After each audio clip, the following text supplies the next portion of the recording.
আল্লাহর কসম সে ইমানদার নয়, আল্লাহর কসম সে ইমানদার নয়। বলেন সবাই, সে কে? সবাই বলেন, সে কে? সাহাবীরাও নবীজিরে প্রশ্ন করছে, হুজুর সে কে? সাহাবীরা বলছে, কিলামান ইয়া রাসূলুল্লাহ, হুজুর সে কে যে ইমানদার না? فقال رسول الله صلى الله عليه وسلم الذي لا يأمن جاره بوائقا, যার অনিষ্টতা থেকে তার প্রতিবেশী নিরাপদ না। নবী বলেন, আল্লাহর কসম সে ইমানদার না, আল্লাহর কসম সে ইমানদার না, আল্লাহর কসম সে ইমানদার না, যার অনিষ্টতা থেকে তার প্রতিবেশী নিরাপদ না। আমার প্রতিবেশী আমার অনিষ্টতা থেকে নিরাপদ না, নবী বলছেন আল্লাহর কসম সে ইমানদার না, সে ইমানদার না। ওই ব্যক্তি ইমানদার না যে ব্যক্তি উদর পূর্ণ করে খায়, পেট ভর্তি করে খায়, উদর পূর্ণ করে খায়, অথচ তার পাশের প্রতিবেশী ক্ষুধার্ত। নবী বলেন, তুমি কেমন উম্মত, তুমি তো ইমানদার না। নবীজি বলছেন, আরে তুমি মুমিন? জি হুজুর আমি মুমিন। আচ্ছা তোমার প্রতিবেশী খায় না 2 দিন, খোঁজ নিছো? না, খোঁজ নেই না। নবীজি বলো তো তুমি কিসের ইমানদার? অনেক ব্যবসায়ী 2-3 দিন 4-5 দিনের মধ্যে একদম সব হারায় ফেলছে। কোটিপতি প্রতিবেশী যারা আছে ব্যবসায়ী, তাদেরকে কিছু কর্জে হাসানা দিতে পারে, দিয়ে এই কথা বলা, ভাই তোমার উপরে আস্থা আছে ইনশাল্লাহ, তুমি ব্যবসাটা আবার দাঁড় করাও, যেদিন পারো ইনশাল্লাহ আস্তে আস্তে আমার টাকাগুলো দিয়ে দিবা। এইভাবে কর্জে হাসানা দিয়ে তাদের পাশে কোটিপতি তারা যারা আছে তারা দাঁড়াতে পারে। ইবনে মাজার 2430 নম্বর হাদিস, ক্বালা রাসূলুল্লাহ সাল্লাল্লাহু আলাইহি ওয়াসাল্লাম মা মিন মুসলিমিন ইউকরিজু মুসলিমান কারযান মাররাতাইন ইল্লা কানা কাসাদাকাতিহা মাররাতান। হাদিসটি বুঝানোর আগে একটু আপনাদের সাথে কথা বলে নেই। সদকা করলে কি আর ফেরত পাওয়া যায়? না, কিন্তু ঋণ দিলে ফেরত পাওয়া যায়। তাহলে সদকা ফেরত পাওয়া যায় না, কিন্তু ঋণ ফেরত পাওয়া যায়।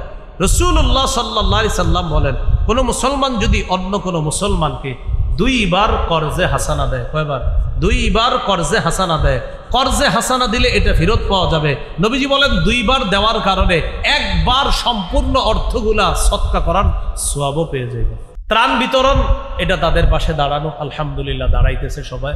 সহিহ মুসলিমের 2699 নম্বর হাদিস, ক্বালা রাসূলুল্লাহ সাল্লাল্লাহু আলাইহি ওয়াসাল্লাম মান নাফাসা আন মুমিনিন কুরবাতাম মিন কুরাবিদ দুনিয়া নাফাসাল্লাহু আনহু কুরবাতাম মিন কুরাবি ইয়াউমিল কিয়ামাহ।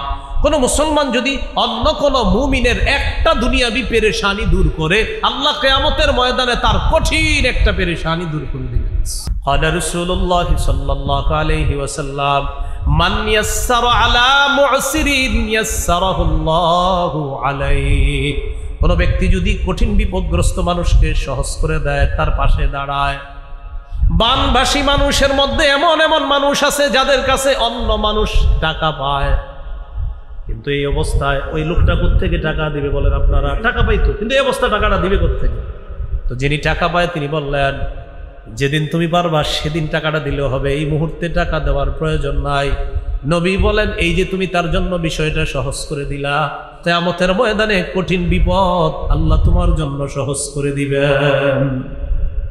8 নাম্বার, শরণার্থীদেরকে আশ্রয় দেওয়া, শরণার্থীদের পাশে দাঁড়ানো, তাদের প্রতি দয়া প্রদর্শন করা, নিজের ঘরে রাখা হলো তাদেরকে আপনার নিরাপদ স্থানে রাখা। 3 তলা বাড়ি আছে, আপনি 2 তলায় থাকতেছেন, 3য় তলায় কেউ থাকে না, ভাই আসেন আসেন আপনারা 3 তলায় থাকেন। এক প্রবাসী কান্না করতে করতে, দেখেন নাই তার কথাটা, ভাই আমাদের বাড়ি আছে, আপনারা যতজন পারেন ওখানে যান, থাকেন, খাবারের চিন্তা করেন না। উনি বলতেছেন আল্লাহ আমাদেরকে যথেষ্ট দিছে, আপনারা যতদিন থাকবেন খাবার দাবার সবকিছু আমরা ব্যবস্থা করব। এই জাতীয় মানুষগুলা আছে বলে আল্লাহ দুনিয়াটা এখনো রাখছে। এত ভালো মানুষ আছে এখনো, তা আমাদের বাংলাদেশে এত ভালো মানুষ আছে আলহামদুলিল্লাহ।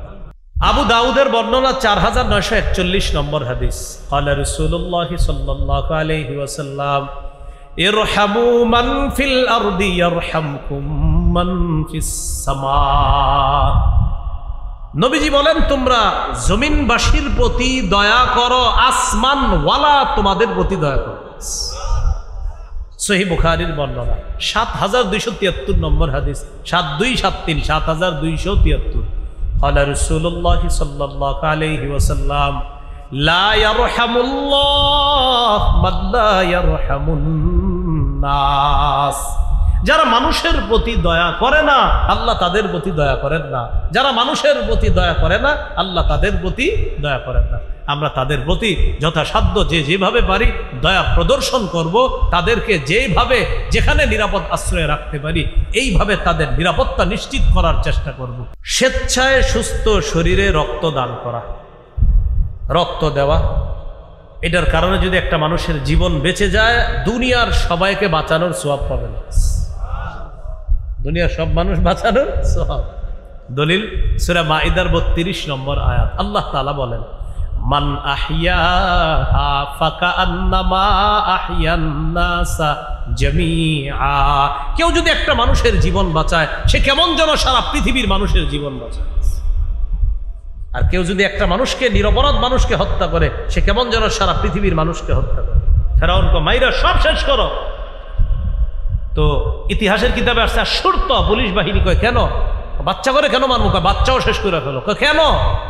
আমার ক্ষমতা চাই, আমি আরো থাকতে চাই, আমি আরো থাকতে হবো, যা যা মারা দরকার সব মাইরা ফেলো, আমার থাকতে হবে।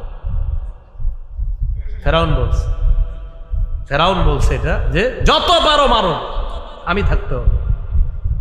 ভূমিকায় কয়েকটা কথা শুনি এরপর মূল আলোচনায় যাই। আবু দাউদ হাদিসের কিতাব, এই কিতাবের ৪৯৪৪ নম্বর হাদিস। এই হাদিসে রাসূলুল্লাহ সাল্লাল্লাহু আলাইহি সাল্লাম এক বাক্য ৩ বার বলেছেন।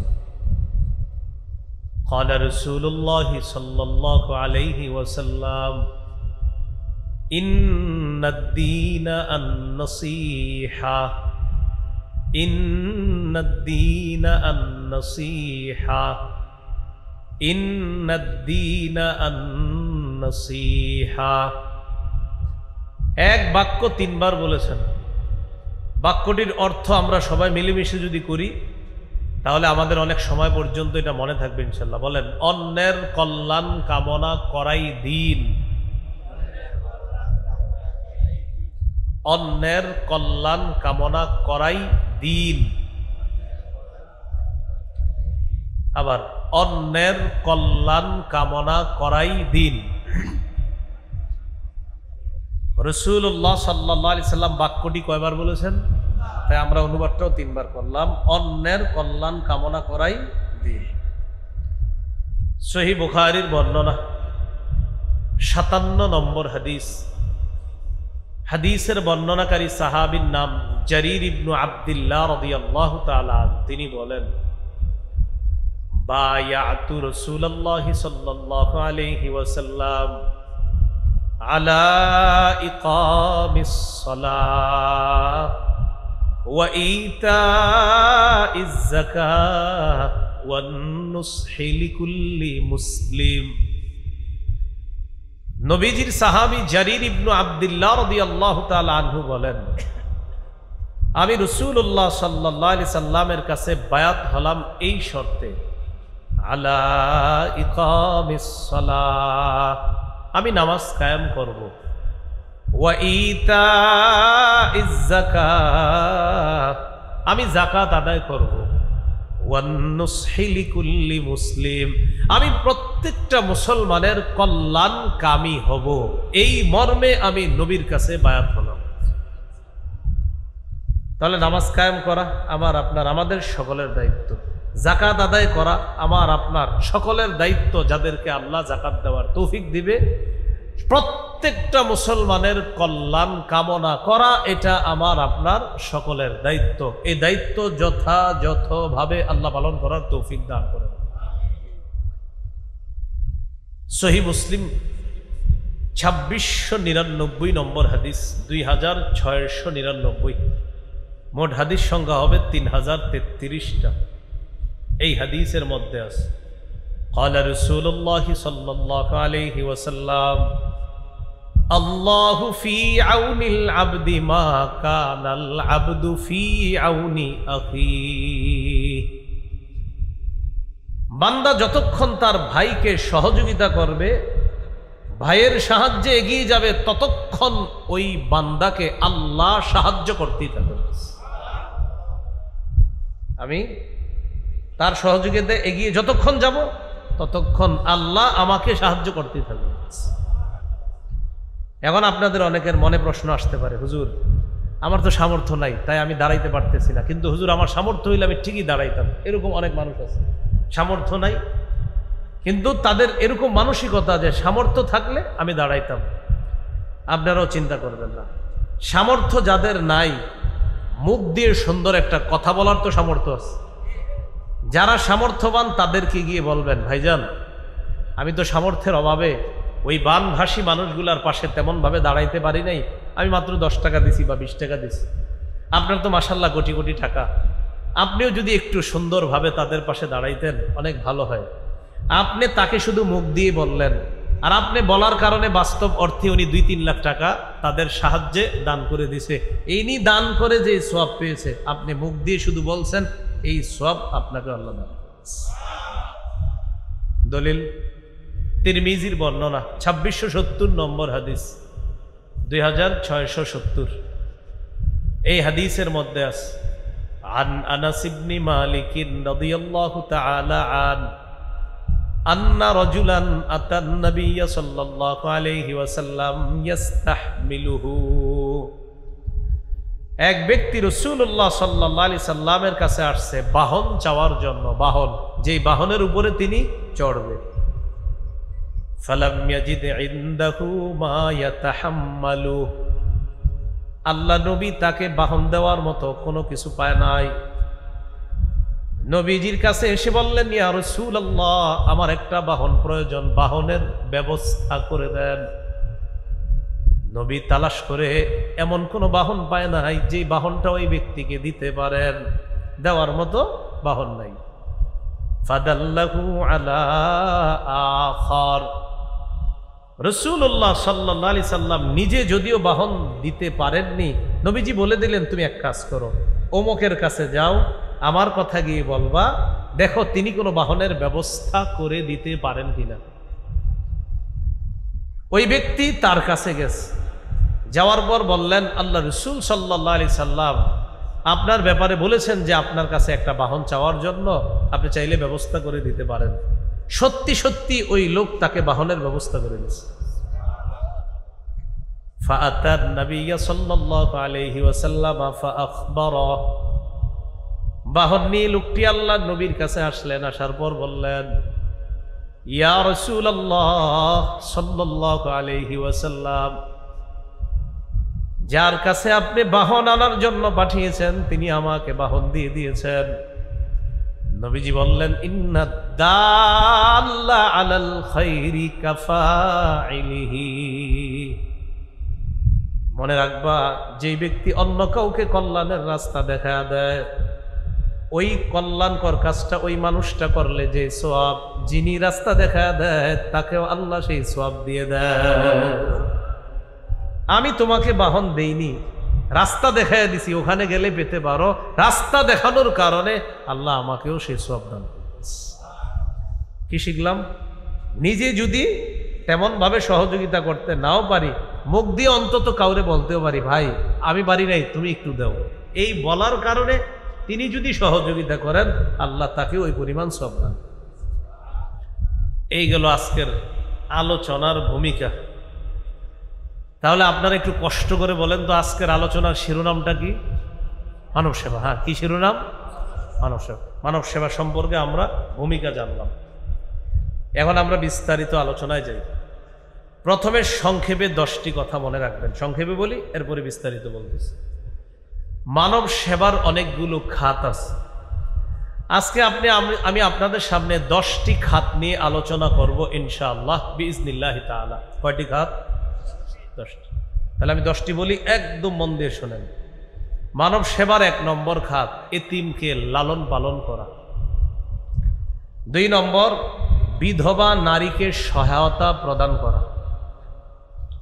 3 দুস্থ অসহায় দরিদ্র মানুষের সেবা নিশ্চিত করা।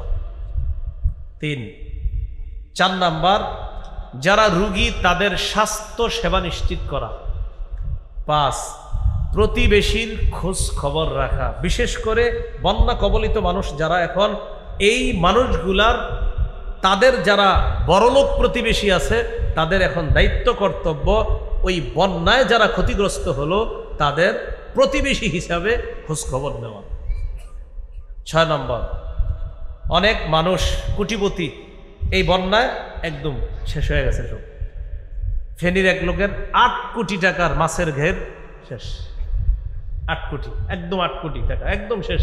তো এটা তো খালি উনি বলছে দেখে আমরা জানলাম, আর যারা বলে নাই এমন তো অসংখ্য আছে। তো যারা ধনী আছে তারা তাদেরকে কর্জে হাসানা দিতে পারে, এটা 6 নম্বর খাত, কর্জে হাসানা, ঋণ দেওয়া। 7 নম্বর, ত্রাণ বিতরণ করা। আপনাদের এই এলাকাবাসীর কেউ যদি ত্রাণ নিয়ে যান, মেহেরবানি করে ত্রাণ না লিখে লিখবেন হাদিয়া বিতরণ। কি লিখবো আমরা ইনশাল্লাহ? হাদিয়া বিতরণ। হ্যাঁ। 8 নম্বর, শরণার্থী যারা তাদেরকে আশ্রয় প্রদান করা। বন্যায় ঘর ডুবে গেছে, বাড়িঘর ডুবে গেছে, যতদিন বাড়িঘর না হবে ততদিন তাদের নিরাপদ বাসস্থানের ব্যবস্থা করে ওই নিরাপদ বাসস্থানে রাখা। এরপর তাদের ওই ঘর বাড়িগুলার ব্যবস্থা আমরা করতে হবে। করার পর তারপর ওই আশ্রয় কেন্দ্র থেকে তার ঘরে তাকে নেওয়ার ব্যবস্থা করা। 8 নম্বর। 9 নম্বর, সুস্থ শরীরে রক্তে কোনো সমস্যা না থাকলে স্বেচ্ছায় রক্তদান করা। 10 নম্বর, এই যে মাশাআল্লাহ সমাজ কল্যাণমূলক কাজ করা, এটার নাম কি? ইসলামী যুব সমাজ কল্যাণ। তো এই সমাজ কল্যাণমূলক কাজ করা, এগুলো 10 নম্বর খাত। সমাজ কল্যাণমূলক কাজ এটা এককভাবেও করা যায়, সাংগঠনিকভাবেও করা যায়। বাকি বর্তমান পরিস্থিতিতে এককভাবে না করে সাংগঠনিকভাবে করা, এটাই সুন্দর হবে, এটাই উত্তম হবে। প্রিয় ভাইয়েরা, কয়টা খাত বললাম? 10টা। এর মধ্যে 1 নাম্বার, এতিমকে সহায়তা প্রদান করা, এতিমের লালন পালন করা। সূরা বাকারার 83 নম্বর আয়াতে আল্লাহ বলেন, লা তা'বুদুনা ইল্লাল্লাহ ওয়া বিল ওয়ালিদাইনি ইহসানা ওয়া দিল কুরবা ওয়াল ইয়াতামা ওয়াল মাসাকিন। তোমরা আল্লাহ ছাড়া কারো ইবাদত করবা না। ওয়া বিল ওয়ালিদাইনি ইহসানা, পিতা মাতার প্রতি সদাচরণ করবা। ওয়া দিল কুরবা, নিকটাত্মীয়দের প্রতি সদ্ব্যবহার করবা। ওয়াল ইয়াতামা, এতিমদের সাথে সদ্ব্যবহার করবা। ওয়াল মাসাকিন, অসহায় দুস্থ দরিদ্রদের সাথে সদ্ব্যবহার করবা। এই জায়গায় দেখেন নিকটাত্মীয়র পরের খাতটার কথাই এসে গেছে, এতিম অসহায়ের লালন পালন করা। সূরা বাকারার 215 নম্বর আয়াতে আল্লাহ তাআলা বলেন, ইয়াসআলুনাকা মাযা ইউনফিকুন। নবী, তারা আপনাকে জিজ্ঞাসা করে তারা কি খরচ করবে, কোন খাতে খরচ করবে। কুল মা আনফাকতুম মিন খাইরিন ফালিল ওয়ালিদাইন ওয়াল আকরাবিন ওয়াল ইয়াতামা ওয়াল মাসাকিন ওয়া ইবনিস সাবিল। নবী, আপনি বলে দেন তোমরা যেই উত্তম জিনিসগুলা খরচ করো, তোমরা যেই ভালো মাল খরচ করবা, এই খরচের খাত 1 নাম্বার ফালিল ওয়ালিদাইন, পিতামাতার জন্য খরচ করবা। 2 নাম্বার ওয়াল আকরাবিনা, এতিমদের নিকটাত্মীয় যারা তাদের জন্য খরচ করবা। ওয়াল ইয়াতামা, এতিমদের জন্য খরচ করবা। ওয়াল মাসাকিন, অসহায় যারা তাদের জন্য খরচ করবা। ওয়া ইবনিস সাবিল, পথিক মুসাফির, সে যদি সফরে বের হয়ে হঠাৎ তার টাকা পয়সা শেষ হয়ে যায়, তাকে তোমরা এই টাকা দিয়ে সহায়তা প্রদান করো। এখানে এতিমের কথা আসেনি তো এই আয়াতেও এতিমের কথা আল্লাহ বললেন। দেখবেন মা বাবা আত্মীয়, এরপরে আল্লাহ এতিমের কথা বলছে। বিপরীত দিকে বন্যা পরবর্তী সময়ে এমন এমন এতিম পাওয়া গিয়েছে, যাচ্ছে, যাবে। যেই এতিমের মাও হারিয়ে গেছে, বাবাও হারিয়ে গেছে, ভাই বোনও হয়তো মারা গেছে, এই এতিমকে মানুষ লালন পালন করবে। এর মধ্যে কিছু এতিম এমন থাকবে যার বাবা অনেক টাকা পয়সা আছে, ব্যাংক ব্যালেন্স আছে, জমা আছে। এখন স্বাভাবিকভাবেই এই টাকা পয়সার মালিক কে হবে? ওই শিশুটা। তো এলাকার কিছু হুমলা চুমলা নেতা কি করে জানেন? সুযোগের অসৎ ব্যবহার করার জন্য এই এতিমের দায়িত্ব নেয়। কেন নেয়? টার্গেট হলো ভবিষ্যতে ছলে বলে কৌশলে ফুসলিয়ে কিছু হাতায় নিতে হবে। এই ব্যাপারে আল্লাহ কঠিন হুঁশিয়ারি দিছে সূরা নিসার 10 নম্বর আয়াতে। আল্লাহ তাআলা বলেন, ইন্নাল্লাযীনা ইয়াকুলুনা আমওয়ালাল ইয়াতামা যুলমা ইন্নামা ইয়াকুলুনা ফি বুতুনিহিম নারা ওয়া সায়াসলাউনা সাঈরা। আল্লাহ তাআলা বলেন, যারা এতিমের সম্পদ ভক্ষণ করে পেটের মধ্যে ঢুকায়, তারা পেটের মধ্যে আগুন ঢুকায়, তারা পেটের মধ্যে আগুন খায়, 70 তারা জাহান্নামে প্রবেশ করবে, প্রজ্বলিত আগুনে প্রবেশ করবে। নাউযুবিল্লাহ। তাহলে এক অংশ আমি বলি, বাকি অংশ আপনারা বলেন তো। যারা এতিমের সম্পদ পেটে ঢুকায়, তারা পেটে কি ঢুকায়? যারা এতিমের সম্পদ খায়, তারা পেটে কি খায়? আগুন খায়। তো এটা যে শুধু বন্যা কবলিত এতিম এমন না, আশেপাশে এরকম এতিম পাবেন, যে এতিমের পিছনে অনেকে কাজ করে, এতিমের মাথায় হাত বুলায়, হেরে লালন পালন করে, এই নিয়তে কিছু করা যায় কিনা দেখি। এবার আমার এই 2 আঙ্গুলের দিকে তাকান, দেখেন মাঝে একটু ফাঁকা রাখছি, 2 আঙ্গুল হালকা ফাঁকা, দেখছেন সবাই? হ্যাঁ, নবীজি সাল্লাল্লাহু আলাইহি সাল্লাম কি বলে দেখেন, সহিহ বুখারীর বর্ণনা 5304 নম্বর হাদিস। قال رسول الله صلى الله عليه وسلم أنا وكافل اليتيم في الجنة هكذا وأشار بالسبابة والوسطى وفرج بينهما। নবীজি সাল্লাল্লাহু আলাইহি সাল্লাম মধ্যমা এবং তর্জনী আঙ্গুল এইভাবে ইশারা করে মাঝে একটু ফাঁকা করে বললেন, আমি এবং এতিমের অভিভাবক এইভাবে পাশাপাশি জান্নাতে থাকব। তাহলে এতিমের অভিভাবক আর নবীজি পাশাপাশি জান্নাতে থাকবে। মুসনাদে আহমদ হাদিসের বিশাল বড় একটা কিতাব, এই কিতাবের 1905 নম্বর হাদিস, 1905 নম্বর হাদিস। قال رسول الله صلى الله عليه وسلم من ضم يتيما بين أبوين مسلمين حتى يستغني عنه وجبت له الجنة البتة। আল্লাহ নবী বলেন, কোন ব্যক্তি যদি এমন কোন এতিমকে লালন পালন করে, যে এতিম তার মুসলিম বাবা হারিয়েছে, মুসলিম মা হারিয়েছে। একজন এতিম তার বাবা হারিয়েছে, সেও মুসলমান, মা হারিয়েছে, তিনিও মুসলমান। এর মানে মুসলিম বাবা মুসলিম মা হারা কোন এতিমের লালন পালন যদি আপনি করেন, কতদিন?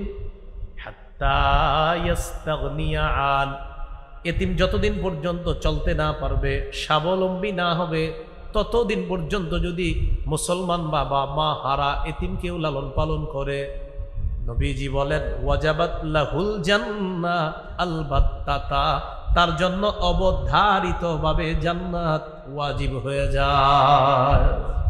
অবধারিতভাবে জান্নাত ওয়াজিব হয়ে যায়।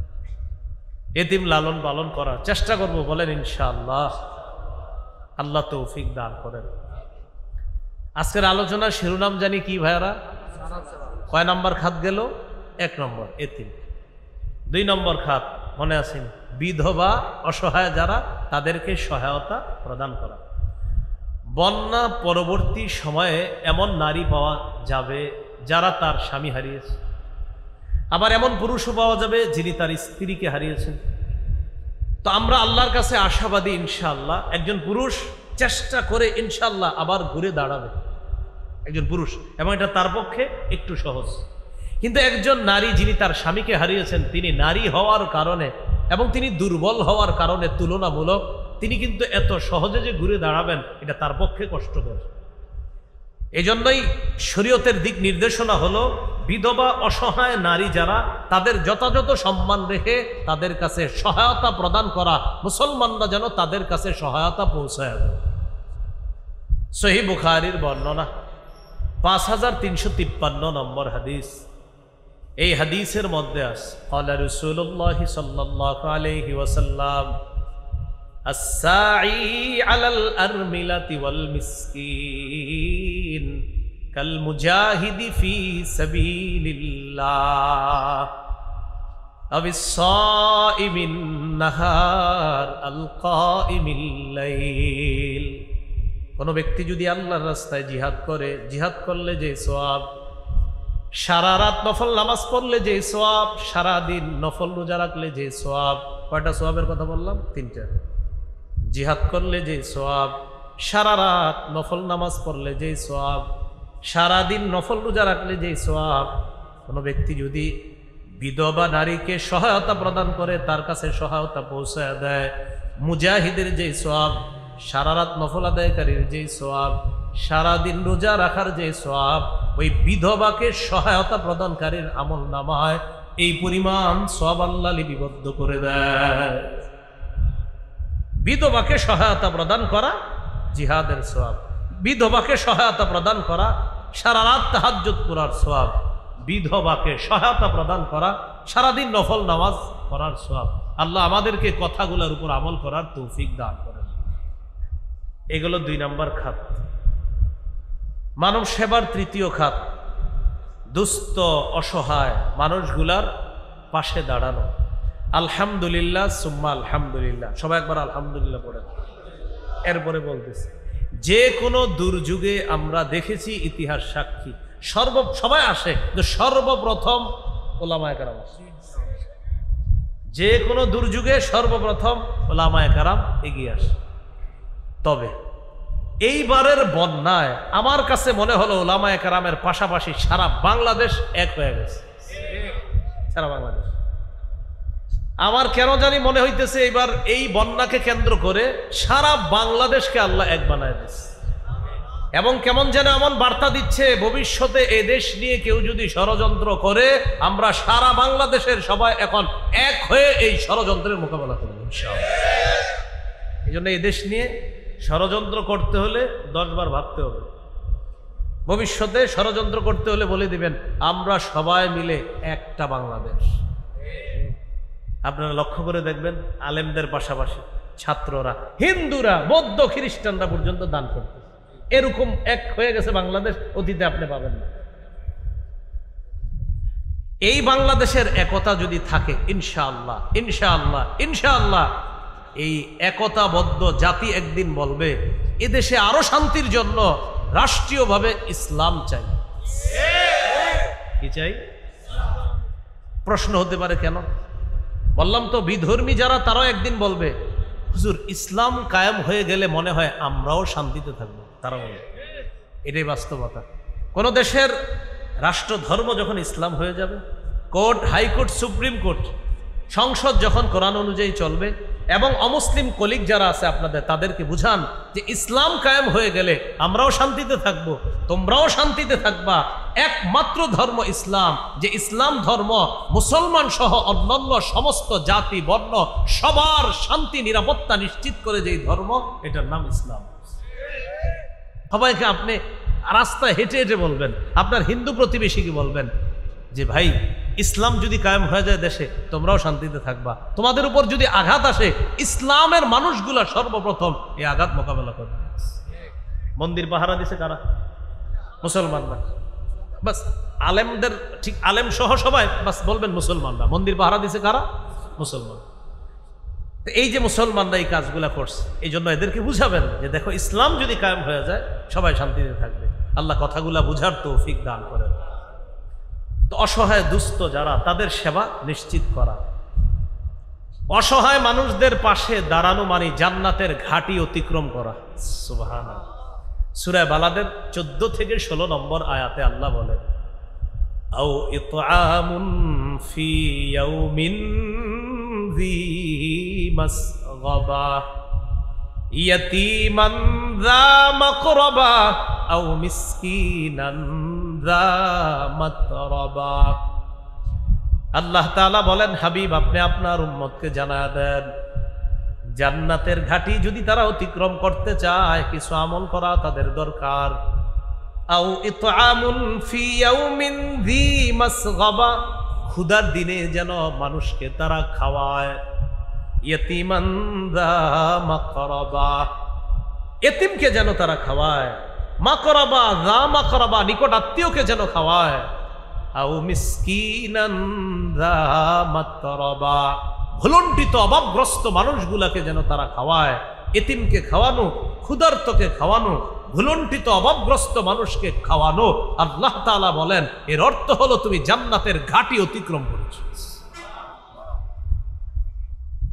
বিপরীত দিকে অসহায়দের পাশে যদি আমরা না দাঁড়াই, আপনারা দাঁড়ানোর অর্থ হলো আপনি যে ওখানে যেতে হবে এমন না, আপনি এখান থেকে সহযোগিতা পাঠিয়ে দেন, বাস এটাই দাঁড়ানো। যদি অসহায়দের পাশে না দাঁড়াই, আল্লাহ তাআলা সূরা মুদ্দাসসিরের 42 থেকে 44 নম্বর আয়াতে বলে, জান্নাতীরা জাহান্নামীদেরকে প্রশ্ন করবে, মা সালাকাকুম ফি সাকার, আচ্ছা কি ব্যাপার তোমরা জাহান্নামে কেন, কোন জিনিস তোমাদেরকে সাকর নামক জাহান্নামে প্রবেশ করাইল? তারা জবাব দিবে, ক্বালু লাম নাকু মিনাল মুসাল্লিন, আমরা নামাজ পড়তাম না তাই জাহান্নাম। ওয়া লাম নাকু নুতইমুল মিসকিন, আমরা দরিদ্র মানুষদেরকে খাওয়াইতাম না, অসহায় মানুষগুলাকে খাওয়াইতাম না, ক্ষুধার্ত মানুষগুলাকে খাওয়াইতাম না। এলাকার মধ্যে অনেক মানুষ আছেন আপনারা যারা আলেমদেরকে দাওয়াত দিয়ে সুন্দর সুন্দর খাবার খাওয়ান, কোটিপতি আত্মীয়দেরকে দাওয়াত দিয়ে খাবার খাওয়ান, ক্ষুধার্ত মানুষকে কয়দিন দাওয়াত দিয়ে খাওয়াইছেন? ক্ষুধার্ত যেমন মনে করেন আমারও দাওয়াত দিবে, আইটেম না হয় 42টা করে, কথার কথা। একজন কোটিপতি আত্মীয়কে দাওয়াত দিছে, অনেক আইটেম। আজকে আমরা এখানে যারা আমাদেরকে দাওয়াত দিলে অনেক আইটেম হবে, তো একজন ক্ষুধার্তকে দাওয়াত দিয়ে কয়দিন আপনি এরকম সুন্দর আইটেম করছেন? এজন্য আমি আপনাদেরকে বলি, আলেমদেরকে মাশাআল্লাহ দাওয়াত দেন, ঠিক আছে আলহামদুলিল্লাহ, মাঝে মাঝে না চুপে চুপে কিছু অসহায় এতিম অথবা ক্ষুধার্ত ভিক্ষুক তাদেরকে কানে কানে বলবেন, পরিচিত দেখবেন আপনাদের এলাকা ভিক্ষা করতে আইসা ঘরের দরজায় বসে থাকে, তখন কি করি আমরা, ঘর থেকে একটা প্লেট দিয়ে ভাত দিই, মাঝে মাঝে নাও নাও খাও। এই জাতীয় ভিক্ষুকদেরকে মাঝে মাঝে বলবেন, আগামী শুক্রবার জুমার নামাজের পরে তোমার পুরা পরিবার আমার বাড়িতে দাওয়াত। উনি বলবে পরিবার দাওয়াত, টেনশনে থাকবে, পরিবার সহ কি ঘরের দরজায় বসে খাওয়াবে কিনা, উনি টেনশনে থাকবে। কিন্তু যখন পরে শুক্রবারে উনি আসবে, ঠিক আমাদেরকে যেখানে বসে খাওয়াইতেন ওই তার পরিবারকে ওখানে বসে আপনি খাওয়াবেন। এই যে হঠাৎ খুশি হয়ে যাবে, জান্নাত ওয়াজিব হয়ে যাবে। উনি তো কল্পনাও করতে পারতেছে না ওই ভিক্ষুক যে আমারে উনি এইভাবে দাওয়াত দিয়ে খাওয়াইতেছে। তো বলছিলাম ভাই দেখেন, আমরা কোটিপতি আত্মীয়কে অনেক খাওয়াই, আমরা কলিগকে অনেক খাওয়াই, আলেম ওলামাদেরকে অনেক খাওয়াই, এই মাহফিলকে কেন্দ্র করে আজকে অনেক আয়োজন হয়েছে। দেখুন ক্ষুধার্ত মানুষকে আপনি এইভাবে দাওয়াত দিয়ে খাওয়ানো, ইনশাল্লাহ আপনারা এই আমলগুলা চুপি চুপি করেন, আল্লাহর জান্নাত দুনিয়া থেকে কামাই করে নেন। আল্লাহ আমল করার তৌফিক দান করেন। ভালো করে মনে রাখবেন, ইসলামের সুন্দর একটা শিষ্টাচার হলো ক্ষুধার্তকে খাওয়ানো। সহিহ বুখারীর 12 নম্বর হাদিস, আন্না রাজুলান সাআলান নাবিয়্যা সাল্লাল্লাহু আলাইহি ওয়াসাল্লাম আইয়ুল ইসলামি খায়রুন ইয়া রাসূলুল্লাহ। এক ব্যক্তি আল্লাহ রাসূল সাল্লাল্লাহু আলাইহি সাল্লামকে জিজ্ঞাসা করলেন, ইসলামের কোন রীতিনীতিটা সবচেয়ে উত্তম ইয়া রাসূলুল্লাহ, আমি আপনার কাছে জানতে চাই। ফাকালা রাসূলুল্লাহ সাল্লাল্লাহু আলাইহি ওয়াসাল্লাম, আল্লাহ নবী বললেন, তুতইমুত তাআম, ক্ষুধার্তকে তুমি খাবার খাওয়াও। এই আমলটা, এই কর্মটা ইসলামের সবচাইতে শ্রেষ্ঠ রীতিনীতির অন্তর্ভুক্ত হয়ে যায়। সবচেয়ে সুন্দর একটা রীতিনীতি, একটা শিষ্টাচার হলো ক্ষুধার্তকে খাওয়ানো। তো বলছিলাম এখনই সুযোগ কিন্তু আমাদের সামনে, বানভাসী মানুষগুলার পাশে এইভাবে আমরা খাদ্য ইত্যাদি দিয়ে তাদের পাশে দাঁড়ানো। আলহামদুলিল্লাহ পানি শুকানোর দিকে, তো পানি শুকানোর পর এখন দরকার কি তাদের, এখন সাধারণত 4টা বিষয় গুরুত্ব দিতে হবে: খাদ্য, বস্ত্র, বাসস্থান, স্বাস্থ্যসেবা। শিক্ষাটা বললাম না এখন, কারণ শিক্ষার ব্যাপারে আলাদা আলোচনা, ঠিক আছে? তো আপাতত 4টা: খাদ্য, বস্ত্র, বাসস্থান, স্বাস্থ্যসেবা। ইনশাল্লাহ সুস্থ হয়ে গেলে এরপরে শিক্ষার আলোচনা আসবে যে কি কি হবে। তো কিন্তু এই 4টা খুব জরুরি, খাদ্য, বস্ত্র, বাসস্থান আর স্বাস্থ্যসেবাটা খুব জরুরি আপাতত। আমরা এই 4টি বিষয়ে খুব খেয়াল রাখবো, তাদের পাশে দাঁড়ানোর চেষ্টা করবো ইনশাআল্লাহ। 4 নাম্বার খাত, রোগীর সেবা করা। বন্যায় 8 দিন, 10 দিন, 7 দিন, 6 দিন এমন হয়েছে, তিনি জানে না তার আত্মীয়কে, আর আত্মীয় জানে না তিনি কোথায়। লাইট বন্ধ, ফ্যান বন্ধ, এরপরে বিদ্যুৎ অফ করে দিছে, কারণ অফ না করলে তো আবার অ্যাক্সিডেন্ট হবে পানির কারণে। এই জন্য মোবাইলে চার্জ শেষ হয়ে গেছে। তো আত্মীয় স্বজন আহারে সৌদি থেকে, বিভিন্ন দেশ থেকে জানতেছে না আমার ছেলেটা কি বেঁচে আছে, আমার বিবি কি বেঁচে আছে, এরকম জানে না। তো এই জায়গায় সবচেয়ে একটা গুরুত্বপূর্ণ বিষয় স্বাস্থ্যসেবা। তো বাচ্চাগুলা বিশেষ করে আপনার, ওরা সকালবেলা সুস্থ, বিকালেও সুস্থ হয়ে যায়। তো ওর ব্যাপারটা হলো খুব ক্রিটিক্যাল। আমরা বড়রা জ্বর হইলে এটা নাপা খাই, আলহামদুলিল্লাহ বুঝি যে এটা নাপা খান। বাচ্চাদের অসুস্থতাটা আপনি সহজে ধরতে পারবেন না। তো তাদের বর্তমানে স্বাস্থ্য সেবাটা খুব নিশ্চিত করা, এটা জরুরি হয়ে পড়ছে। তো এই বিষয়গুলোও আশা করি আমরা যারা উলামায়ে কেরাম সহ সবাই কাজ করতেছে খুবই গুরুত্বভাবে এই বিষয়টা তারা দেখবে। তিরমিজির বর্ণনা 2737 নম্বর হাদিস, قال رسول الله صلى الله عليه وسلم للمؤمن على المؤمن 6 خصال, একজন মুসলমানের উপর আরেকজন মুসলমানের জন্য 6টি হক রয়েছে। একজন মুসলমানের উপর অপর মুসলমানের জন্য 6টি হক রয়েছে। ইয়াউদুহু ইদা মারিদা, জি 6টি। ইয়াউদুহু ইদা মারিদা, সে যখন অসুস্থ হয় তাকে দেখতে যাওয়া। 2 নাম্বার ওয়াশহাদুহু ইদা মাতা, মুসলমান যখন মৃত্যুবরণ করবে তখন তার কাফন দাফনে অংশগ্রহণ করবে। 3 নাম্বার ওয়ায়ুজিবুহু ইদা দাআ, মুসলমান যদি দাওয়াত দেয় উযর না থাকলে তার দাওয়াত গ্রহণ করা। উযর না থাকলে তার দাওয়াত গ্রহণ করা। উযর কি? যেমন আমি দাওয়াত গ্রহণ করি না উযরের কারণে, আমি কিন্তু কোথাও খানা খাই না, কেন? আমার একটু উযর আছে, এই জন্য আমি খানা খাই না, বাসা থেকে নিয়ে আসি ওই খানাটা আমি খাই। তো উযরের কারণে দাওয়াত গ্রহণ না করা যেতে পারে, উযর থাকলে দাওয়াত গ্রহণ না করা, এটা 3 নাম্বার। তো উযর যদি না থাকে তাহলে দাওয়াত গ্রহণ করা এটা কর্তব্য, এটা দায়িত্ব।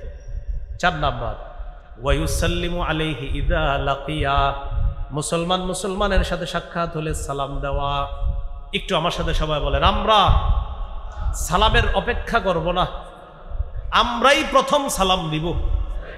আবার আমরা সালামের অপেক্ষা করব না, অহংকার থেকে মুক্ত হওয়ার জন্য আমরাই প্রথমে সালাম দিব ইনশাআল্লাহ। অনেকে কি করে অপেক্ষা থাকে, তো সালাম দেয় না, পরে বিচার দেয়। আপনার ছেলেরা আমার সালাম দেয় না, আপনার মাদ্রাসার ছাত্রগুলো আমার সালাম দেয় না, বিচার দেয়। তো ঘটনা কি? সালাম দেয় না, বাচ্চা ছোট ছোট 6 বছর 7 বছর বয়স, তো এরা মনে করেন হয়তো ওনারা সালাম দেয় নাই, আইসা বিচার দেয়, হুজুর আপনার ছাত্রগুলো আমার সালাম দেয় না। তো হুজুরে বুদ্ধি করে জিজ্ঞাসা করলেন, আচ্ছা আমার বাচ্চাগুলো যে আপনারা সালাম দেয় নাই, আমার মাদ্রাসার মক্তবের ছাত্রগুলা কি অবস্থায় সালাম দেয় নাই? তো বলতেছে আমি দোকানের সামনে বসা আর ওরা দোকানের সামনে বসা। তো এই অবস্থায় কি করলেন? একটু পরে আমি দোকানের সামনে থেকে যখন যাওয়ার সময় ওই পাশ দিয়ে যাওয়ার সময় দেখি আপনার কিছু ছাত্র এদিক দিয়ে রাস্তা দিয়ে যাইতেছে, অথবা তারাও আরেকটু সামনে বসা। তো তারপর কি হইল? তারা আমারে এইভাবে দেখার পরেও সালামটা দেয় নাই, জানেন? দোকানের সামনে ওরা বসা, আমি সামনে দিয়ে হাইটে গেলাম, সালাম দেয় নাই। হুজুরে বুদ্ধি করে কয়, মুরব্বী হাদিসে একটা কথা আসছে, যিনি হাঁটে তিনি বসাওয়ালা ব্যক্তিকে সালাম দিতে হয়। আমার ছাত্রগুলো তো বসা ছিল, আপনি দাঁড়িয়েছিলেন, আপনি হাঁটতেছিলেন, হাদিসে আসছে যিনি হাঁটবে তিনি দাঁড়ানো ব্যক্তিকে সালাম দিবে, আর যিনি দাঁড়িয়ে থাকবে তিনি বসা ব্যক্তিকে সালাম দিবে। এখন আপনি তো দাঁড়িয়েছিলেন, ওরা তো বসা ছিল, সালাম আপনি দিয়েছেন, এটা তো হাদিসে আসছে। তো উনি চুপ, আমি তো দিই নেই।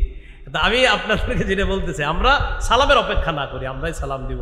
প্রিয় ভাইয়েরা, আমি বলি একটা বাচ্চাকে আপনি একদিন সালাম দেন, ও আপনাকে 10 দিন সালাম দেন।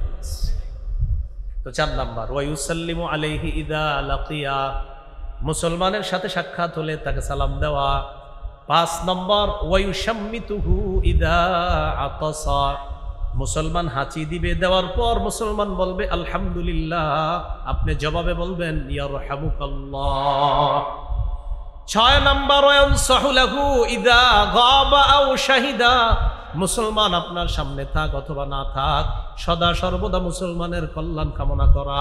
একজন মুসলমান আমার সামনে আছে, তাও তার কল্যাণ কামনা করা, তিনি আমার সামনে নাই, তাও তার কল্যাণ কামনা করা। আর যদি এমন হয় চাপান করাই সামনে সামনে, পিছনে গেলে কই মার ওরে, এটা কিন্তু কল্যাণ কামনা হলো না। সামনেও কল্যাণ কামনা করা, পিছনেও কল্যাণ কামনা করা। 6টার মধ্যে 1 নাম্বার কি ছিল? অসুস্থ ব্যক্তিকে দেখতে যাওয়া, তার সেবা শুশ্রূষা করা। এই অধিকারটা আমরা খুব সুন্দরভাবে যেন তাদের এই অধিকারটা আমরা রক্ষা করতে পারি, পালন করতে পারি, আল্লাহ তৌফিক দান করেন। এবার আরেকটি হাদিস শুনেন, সহিহ বুখারীর বর্ণনা 5373 নম্বর হাদিস। এই হাদিসে 3টি হুকুম করেছে নবীজি সাল্লাল্লাহু আলাইহি সাল্লাম। قال رسول الله صلى الله عليه وسلم أطعموا الجائع وعودوا المريض وفكوا العانية। আল্লাহ নবী বলেন আতইমুল জাইআ, তোমরা ক্ষুধার্তকে খাওয়াও, ওয়াউদুল মারিদা, তোমরা অসুস্থ ব্যক্তিকে দেখতে যাও, ওয়াফুকুল আনিয়া, যারা নিরপরাধ তাদেরকে জেলখানা থেকে ছুটানোর ব্যবস্থা করো। হ্যাঁ, ফুকুল আনিয়া, নিরপরাধকে জেলখানা থেকে ছুটাও। এমনও আসামি পাবেন 15-16 বছর, জিজ্ঞাসা করবেন তুমি কেন জেলে, বলবে আমি জানি না। উনি জানে না কেন উনি জেলে। ফুকুল আনিয়া, নিরপরাধ মানুষকে ছুটাও। হ্যাঁ, নিরপরাধ মানুষকে ছুটাও। আজে বাজে ট্যাগ আর আমাদের দেশে দেওয়া যাবে না। শুধু শুধু কারো ওপর জঙ্গিবাদের ট্যাগ লাগানোর দিন শেষ মুসলমানের বাংলাদেশ। কিছু হলেই জঙ্গি। হ্যাঁ, যারা বাস্তবিক অর্থে কোনো জঙ্গি কাজ করে তাদেরকে জঙ্গি বলেন, কিন্তু কিছু হলে না হলে একটা নিরপরাধ মানুষকে জঙ্গি বলা, এই জাতীয় জঙ্গি বলে ভঙ্গি করার দিন শেষ। এটা মুসলমানের বাংলাদেশ। কিছু হইল না হইল, মনে করেন আপনি কি হয়েছে, অপরাধ কি, চুপি আছে, দাঁড়িয়ে আছে, এই জন্য জঙ্গি। মানে বাস্তব অপরাধ যে, সে তাকে অপরাধীকে অপরাধী বলেন। তো একটা নিরপরাধ মানুষকে আপনি জঙ্গি ট্যাগ লাগাই দিলেন। এজন্য আমরা বলবো যে আজে বাজে এই সমস্ত কথা নিরপরাধ মানুষের উপর আমরা চাপাবো না। প্রিয় এলাকাবাসী, আমি বলে দেই, আপনাদের কোনো এলাকার নিরাপরাধ কোনো মানুষকে যদি কেউ কোনো ধরনের অপরাধের ট্যাগ লাগায়, সবাই মিলেমিশে তার পাশে দাঁড়াবো তো ইনশাআল্লাহ। ইনশাআল্লাহ সবাই মিলেমিশে দাঁড়াতে। কারণ একটা নিরপরাধ মানুষ, তাকে কেন আপনি একটা আন্দাজি অপরাধী শব্দ তার সামনে আপনি লাগাবেন? এই কথাগুলা ঠিক না, এগুলো অন্যায়। আল্লাহ আমাদের সকলকে অন্যায় কথা বলা অথবা অযথা কারো উপরে কোনো ভয়ঙ্কর অপরাধ চাপিয়ে তাকে অপরাধী বানানোর চেষ্টা করা, এই জাতীয় অন্যায় থেকে আল্লাহ আমাদেরকে হেফাজত করেন। তো রাসূলুল্লাহ সাল্লাল্লাহু আলাইহি সাল্লাম হুকুম করেছেন, অসুস্থ ব্যক্তি যারা তাদেরকে দেখতে যাও। একটি হাদিস শোনেন, সহিহ মুসলিমের বর্ণনা, 2569 নম্বর হাদিস। قال رسول الله صلى الله عليه وسلم يقول الله يوم القيامة يا ابن آدم, আল্লাহ তাআলা কিয়ামতের ময়দানে বলবেন, হে আদম সন্তান, মারিতু ফালাম তাউদনি, আমি অসুস্থ হয়েছি তুমি আমাকে দেখতে আসো নাই। আল্লাহ বলবেন, আমি অসুস্থ হয়েছি তুমি আমাকে দেখতে আসো নাই। বান্দা জবাবে বলবে, কাইফা আউদুকা ইয়া রাব্বি ওয়া আনতা রাব্বুল আলামিন, আল্লাহ আপনি তো বিশ্ব জগতের রব, আপনি তো অসুস্থ হন না, আপনাকে কিভাবে দেখতে যাব, আপনার সেবা শুশ্রূষা কিভাবে করব? আল্লাহ তাআলা বলবেন, আমা আলিমতা আন্না আবদি ফুলানান মারিদা ফালাম তাউদহু, তুমি কি জানো না আমার অমুক বান্দা অসুস্থ হয়েছে, তুমি তাকে দেখতে যাও নাই। আমা আলিমতা আন্নাকা লাউ উত্তাহু লাওয়াজাদতানি ইনদা, তুমি কি জানো না আমার ওই বান্দার কাছে যদি তুমি যাইতা, তার সেবা শুশ্রূষা করার জন্য তার পাশে যদি যাইতা, আমি আল্লাহকে তার কাছে তুমি খুঁজে পাইতা। তাহলে অসুস্থ ব্যক্তির কাছে আমরা যদি যাইতাম, আল্লাহ তাআলা বলেন আমাকে সেখানে তোমরা তালাশ করে পাইতা। তো তুমি কেন তারে দেখতে যাও নাই? আপনার খালা অসুস্থ হয়, মামা অসুস্থ হয়, আপনার আত্মীয় অসুস্থ হয়, আপনি যাইতে চান না। এটা তো দূরের অসুস্থতা, আত্মীয় স্বজনের অসুস্থ, তাদেরও খোঁজ খবর আপনি নিচ্ছেন না। ফোন করে একবার জিজ্ঞাসা করেন না কি অবস্থা, যদি 1 কেজি মালটা নিয়ে যাওয়া লাগে, ঠিক না? 1-2 কেজি মালটা নিতে হবে, তো জিজ্ঞাসা করেন না ফোন দিয়ে কি অবস্থা। মালটা নিয়ে গেছেন কয় কেজি মাত্র বলেন, কথার কথা 1 কেজি 2 কেজি, তো যে গেলেন আপনি কি হইল ঘটনাটা, এটা আরেক হাদিস থেকে শোনেন। সহিহ মুসলিমের 2568 নম্বর হাদিস। قال رسول الله صلى الله عليه وسلم من عاد مريضا لم يزل في خرفة الجنة حتى يرجع, নবীজি বলেন কোন ব্যক্তি যদি কোনো অসুস্থ ব্যক্তিকে দেখতে যায়, ফিরে আসার আগ পর্যন্ত সে জান্নাতের ফল বাগানে ফল আহরণ করতে থাকে। এখানে কিন্তু মালটা নিয়ে যাওয়া লাগবে না, এমনি যদি দেখতে যান তাও জান্নাতের ফল বাগানে আপনি ঘুরে বেড়াবেন, ফল আহরণ করতে থাকবেন। হাদিস দ্বারা বোঝা যায় অসুস্থ ব্যক্তিকে দেখতে যাওয়া মানে মৃত্যুর পর জান্নাতের এমন বাগানে আল্লাহ আপনাকে ঘুরাবেন, যেই বাগানে আপনি ফল শুধু আহরণ করতে থাকবেন। তাহলে অসুস্থ ব্যক্তি, আমাদের এলাকার আশেপাশেও যারা অসুস্থ হয় তাদেরকে দেখতে যাব তো ইনশাআল্লাহ, তাদের সেবা শুশ্রূষা করা আল্লাহ তৌফিক দান করেন। এগুলো 4 নম্বর। 5 নম্বর খাত, আত্মীয় স্বজনের খোঁজ খবর রাখা, নিকট আত্মীয়র হক আদায় করা, বিশেষ করে প্রতিবেশীর হক আদায় করা। সহিহ বুখারীর 6015 নম্বর হাদিস। আমাদের মুফতি রিজওয়ান রফিকি ভাই মিরাজ সম্পর্কে আলোচনা করছে না, বলেন না কেন? আপনারা তো শ্রোতা কেমন যায়, আমি তো পুরো বলতে পারবো না, আর বয়ান যতক্ষণ শুনছি পুরোটা আমি আপনাদেরকে শোনাইতে পারবো ইনশাআল্লাহ। আমি আয়েশা ওনার বয়ান শুনছি, ওই জায়গা থেকে শুনছি যেই জায়গায় উনি বলতেছিলেন 1,00,000 টাকায় একজন মিরাজ পাবে 50,000, বোন পাবে 25,000। ওখান থেকে আমি পুরোটা শুনছি আলোচনা, ঠিক না? আচ্ছা, তো মিরাজের আলোচনা রিজওয়ান ভাই করতেছিলেন, শুনতেছিলাম। এখন আপনারা বলেন মিরাজ কি প্রতিবেশী পাবে? না, পাবে না। মিরাজ প্রতিবেশী পাবে না, মিরাজের খাতা আছে, ওমকে পাবে ওমকে পাবে, কিন্তু প্রতিবেশী মিরাজ পাবে না। নবীজি বলেন মা জালা জিবরিলু ইউসিনি বিল জার হাত্তা জানানতু আন্নাহু সাইওয়ারিসুহু। সহিহ বুখারী 615 নম্বর হাদিস। নবীজি সাল্লাল্লাহু আলাইহি সাল্লাম বলেন জিবরিল আমিন আমাকে এত বেশি প্রতিবেশীর হক আদায় করতে বলছে। আপনি প্রতিবেশীর হক আদায় করেন, আপনি প্রতিবেশীর হক আদায় করেন, আপনি প্রতিবেশীর হক আদায় করেন, এত বেশি আমাকে বলেছে, আমি ধারণা করে ফেললাম আল্লাহ না জানি জিবরিল আমিন আমাকে আল্লাহর পক্ষ থেকে এসে এই কথা বলে যে হাবিব এখন থেকে প্রতিবেশীকেও মিরাজ দিতে হবে। মানে নবীজি টেনশনে পড়ে গেছে, এত বেশি উত্তরাধিকার আপনার ওই যে প্রতিবেশীর হক আদায় করতে বলছে যে আমি চিন্তায় পড়ে গেলাম, না জানি কখন আল্লাহ বলে ফেলে যে এখন থেকে প্রতিবেশীকেও মিরাজ দিতে হবে। কিন্তু আল্লাহ বলে নাই। নবীজি বলেন এত বেশি প্রতিবেশীর হক আদায় করতে বলার কারণে আমি এমন একটা সন্দেহ করে ফেলেছিলাম। তাহলে কি বুঝাইছে নবী হাদিস দ্বারা? যদিও প্রতিবেশীকে মিরাজ দিতে হবে না, কিন্তু নবী বুঝাইলেন প্রতিবেশীর হক এতটা গুরুত্ব। প্রতিবেশীর হক কতটা গুরুত্ব? আপনি প্রতিবেশীর পাশে 2 তলা একটা বাড়ি করবেন, পাশে তার 1 তলা বাড়ি। 2 তলা বাড়ি করার কারণে তার দক্ষিণা হাওয়া বন্ধ হয়ে যাবে। আল্লাহ রাসূল সাল্লাল্লাহু আলাইহি সাল্লাম বলেন আমার উম্মত তোমার প্রতিবেশী হওয়ার কারণে তার বাতাস বন্ধ করে তুমি বাড়ি বানাবা, আমি নবী তোমাকে এই অধিকার দিতে পারছি না। তাহলে কি করবেন? এখন থেকে যারা 2 তলা 3 তলা বাড়ি বানাবেন, যদিও এটা জায়েজ, মাসালা জায়েজ, প্রতিবেশীর কাছে গিয়ে বলবেন ভাইজান আমার তো 2টা ছেলে 3টা ছেলে, আমি 2 তলা বাড়ি করতে হবে, তো 2 তলা বাড়ি করলে আপনার বাতাস বন্ধ হবে। এটা কিন্তু প্রতিবেশী জানেও না এই মাসালা। আপনি গিয়ে বললেন, তো প্রতিবেশী বলবে আরে আপনার বাড়ি আপনি করবেন, আমার কি, করেন আপনি 2 তলা 3 তলা। কিন্তু ভাই একটা সমস্যা আছে। কি? নবীজি বলছে প্রতিবেশীর বাতাসও যেন বন্ধ না করি। আমি বড় বাড়ি করলে আপনার তো বাতাস বন্ধ হবে। ভাই আগে থেকে আপনার কাছে মাপ চাই, আপনি কিন্তু কষ্ট নিয়েন না, উনি খুশি হবে, উনি আপনারে দোয়া দেবে, উনি চোখের পানিও ছেড়ে দিতে পারে। ভাই আপনি বাড়ি বানান, আপনি এই বিষয়টাও খেয়াল রাখছেন, এই জন্য আপনার শুকরিয়া আদায় করতেছে। তাহলে বাতাস বন্ধ করে আপনি প্রতিবেশীকে কষ্ট দিবেন, নবী এটা অনুৎসাহিত করেছেন। ফল নিয়ে ঘরে ঢুকবেন, হাদিসে আসছে তুমি ফল ঘরে ঢুকার সময় ফল নিয়ে এমনভাবে ঢুকবা তোমার ফলটা যেন অন্য প্রতিবেশী না দেখে, প্রতিবেশীর বাচ্চা যেন তোমার ফলগুলা না দেখে। ফল বাসায় নিয়ে যাওয়ার পর তুমি যখন আপেল কেটে কমলার একটা কোয়া, আপেলের একটা খাড়ি কোয়া যখন তোমার বাচ্চাকে দিবা, বাচ্চাদের অভ্যাস ফল নিয়ে দৌড়ে বাইরে চলে যায়। ও যখন বাহিরে গিয়ে কমলা খাবে, আপেল খাবে, অন্যের বাচ্চাটা কমলাটা দেখবে, আপেলটা দেখবে, আব্বাকে গিয়ে বলবে ওর বাবা ফল আনছে তুমি আনো নাই। আল্লাহ রাসূল বলেন আমার কোন উম্মতের বাচ্চাকে তুমি তোমার বাচ্চার ফল দেখায় কষ্ট দিবা, আমি নবী তোমাকে অনুমতি দিচ্ছি না। তাহলে হুজুর কি করব? তুমি এমনভাবে ফল বাসায় নাও যেন কেউ না দেখে, আর যদি তুমি দেখায় নাও আমার প্রতিবেশী উম্মত যারা আছে তাদেরকেও দাও। নবীজি সাল্লাল্লাহু আলাইহি সাল্লাম বলেন গোস্ত রানলে ঝোল বাড়াও। হুজুর কেন ঝোল বাড়াবো? গোস্তের ঘ্রাণে সবারই খাইতে মন চায়, আপনার মন চায় আর আমার তো মন চায়, সবারই মন চায়। গোস্তের ঝোল খাইলে কার না মন চায়? তো নবীজি বলেন গোস্তের ঝোলের ঘ্রাণ এটা শুনলে সবারই মন চায় একটু খাইতে। তাহলে ঝোল বাড়াবো কেন হাবিব?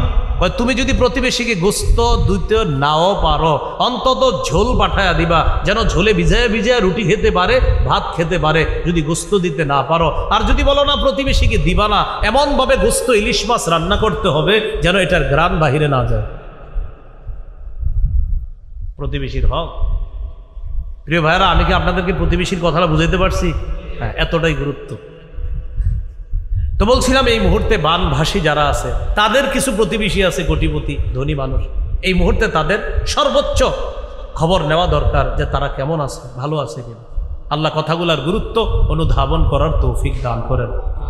সহিহ মুসলিমের 46 নম্বর হাদিস, এই হাদিসটা আপনাদের সবার সাথে মিলেমিশে অনুবাদটা করব। হাদিসটা আগে বলি।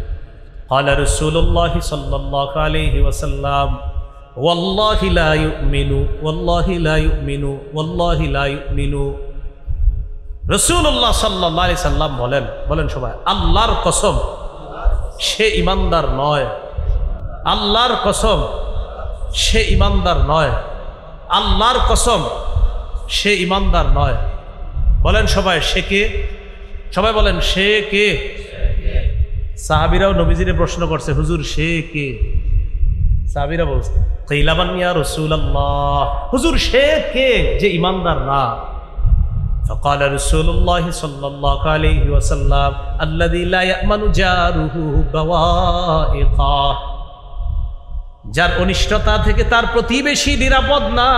নবী বলেন আল্লাহর কসম সে ঈমানদার না, আল্লাহর কসম সে ঈমানদার না, আল্লাহর কসম সে ঈমানদার না যার অনিষ্টতা থেকে তার প্রতিবেশী নিরাপদ না।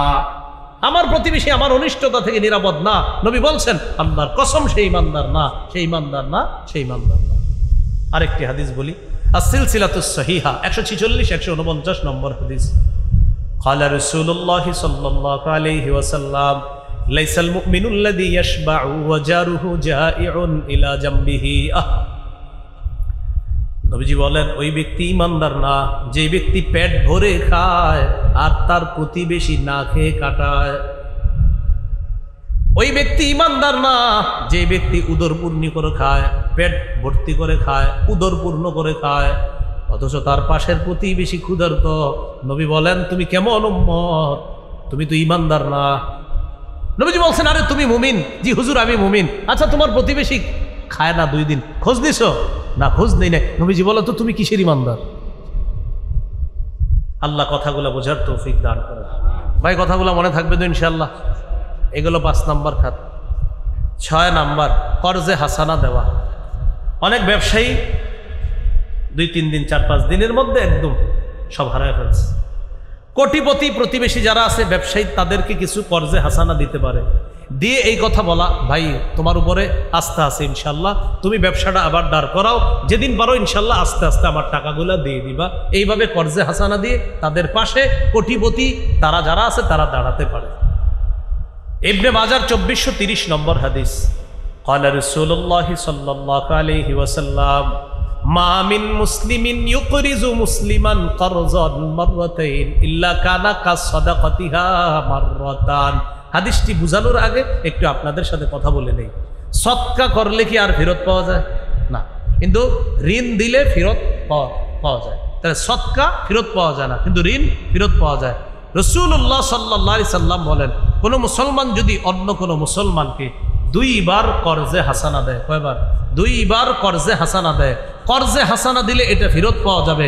নবীজি বলেন 2 বার দেওয়ার কারণে 1 বার সম্পূর্ণ অর্থগুলা সদকা করার সওয়াবও পেয়ে যাবে। সদকা করেন নাই কিন্তু আপনি কর্জ দিয়েছেন 2 বার, কিন্তু 2 বার কর্জ দেওয়ার কারণে 1 বার সদকা করার সওয়াব পেয়ে যাবে। এই গেল 6 নম্বর খাত। 7 ত্রাণ বিতরণ করা, যেটার নাম বলেছি হাদিয়া বিতরণ বলবো আমরা। ত্রাণ বিতরণ এটা তাদের পাশে দাঁড়ানো, আলহামদুলিল্লাহ দাঁড়াইতেছে সবাই। সহিহ মুসলিমের 2699 নম্বর হাদিস। قال رسول الله صلى الله عليه وسلم من نفس عن مؤمن كربة من كرب الدنيا نفس الله عنه كربة من كرب يوم القيامة। কোন মুসলমান যদি অন্য কোন মুমিনের একটা দুনিয়াবি পেরেশানি দূর করে, আল্লাহ কিয়ামতের ময়দানে তার কঠিন একটা পেরেশানি দূর করে দিবেন।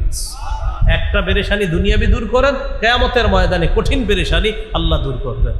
আবু দাউদের বর্ণনা 4946 নম্বর হাদিস।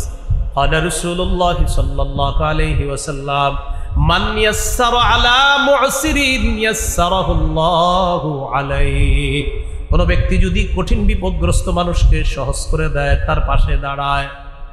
বানভাসী মানুষের মধ্যে এমন এমন মানুষ আছে যাদের কাছে অন্য মানুষ টাকা পায়, কিন্তু এই অবস্থায় ওই লোকটা কোত্থেকে টাকা দিবে বলেন আপনারা? টাকা পাইতো, কিন্তু এই অবস্থা টাকাটা দিবে কোত্থেকে? তো যিনি টাকা পায় তিনি বললেন যেদিন তুমি পারবা সেদিন টাকাটা দিলেও হবে, এই মুহূর্তে টাকা দেওয়ার প্রয়োজন নাই। নবী বলেন এই যে তুমি তার জন্য বিষয়টা সহজ করে দিলা, কিয়ামতের ময়দানে কঠিন বিপদ আল্লাহ তোমার জন্য সহজ করে দিবেন। আপনারা শুধু সুবহানাল্লাহ বলেন না, আমলও করেন ইনশাআল্লাহ। বলেন ইনশাআল্লাহ, ইনশাআল্লাহ। তাহলে এইভাবে তাদের মাঝে ত্রাণ সামগ্রী এটা আমরা হাদিয়া নাম দিয়ে বিতরণ করব ইনশাআল্লাহ। 8 নম্বর শরণার্থীদেরকে আশ্রয় দেওয়া, শরণার্থীদের পাশে দাঁড়ানো, তাদের প্রতি দয়া প্রদর্শন করা, নিজের ঘরে রাখা হলেও তাদেরকে আপনার নিরাপদ স্থানে রাখা। 3 তলা বাড়ি আছে, আপনি 2 তলায় থাকতেছেন, 3য় তলায় কেউ থাকে না, ভাই আসেন আসেন আপনারা 3 তলায় থাকেন, এক প্রবাসী কান্না করতে করতে, দেখেন না তার কথাটা, ভাই আমাদের বাড়ি আছে, আপনারা যতজন পারেন ওখানে যান, থাকেন, খাবারের চিন্তা করেন না। উনি বলতেছেন আল্লাহ আমাদেরকে যথেষ্ট দিছে, আপনারা যতদিন থাকবেন খাবার দাবার সবকিছু আমরা ব্যবস্থা করব। এই জাতীয় মানুষগুলা আছে বলে আল্লাহ দুনিয়াটা এখনো রাখছে। এত ভালো মানুষ আছে এখনো, তা আমাদের বাংলাদেশে এত ভালো মানুষ আছে আলহামদুলিল্লাহ। আবু দাউদের বর্ণনা 4941 নম্বর হাদিস, ক্বালা রাসূলুল্লাহ সাল্লাল্লাহু আলাইহি ওয়াসাল্লাম ইরহামু মান ফিল আরদি ইয়ারহামকুম মান ফিস সামা। নবীজি বলেন তোমরা জমিনবাসীর প্রতি দয়া করো, আসমান ওয়ালা তোমাদের প্রতি দয়া করো। সহিহ বুখারীর বর্ণনা 7273 নম্বর হাদিস, 7273 7273। ক্বালা রাসূলুল্লাহ সাল্লাল্লাহু আলাইহি ওয়াসাল্লাম লা ইয়ারহামুল্লাহ মান লা ইয়ারহামুন নাস। যারা মানুষের প্রতি দয়া করে না আল্লাহ তাদের প্রতি দয়া করেন না, যারা মানুষের প্রতি দয়া করে না আল্লাহ তাদের প্রতি দয়া করেন না। আমরা তাদের প্রতি যথাসাধ্য যেভাবে পারি দয়া প্রদর্শন করব, তাদেরকে যেভাবে যেখানে নিরাপদ আশ্রয়ে রাখতে পারি এইভাবে তাদের নিরাপত্তা নিশ্চিত করার চেষ্টা করব ইনশাআল্লাহ। 9 নম্বর, স্বেচ্ছায় সুস্থ শরীরে রক্ত দান করা, রক্ত দেওয়া।